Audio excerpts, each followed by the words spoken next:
In this video, we show you the process of restoring a deck using the Hiretech Orbital Sander. As you can see, the old coating has started to flake and peel from exposure to the sun, wind and rain.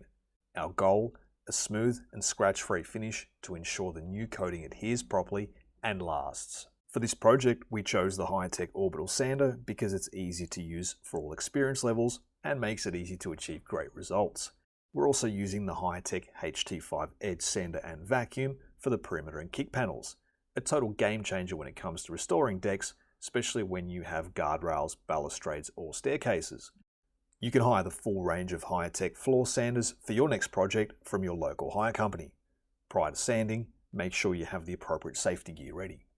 This particular deck has some minor unevenness and we're relying on the Orbital Sander's red pad to adapt to the deck surface. This means we'll still get an amazing result without the need for a more aggressive floor sander.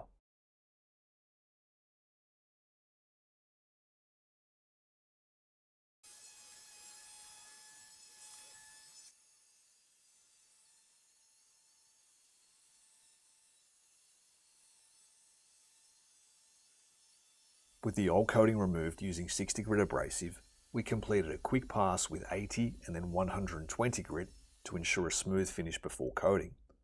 Unlike other sanders, the Orbital's action reduces the chance of leaving behind scratches while still sanding efficiently. Following a thorough cleanup, the first coating was applied and allowed to dry. Once dry, a second coat was applied.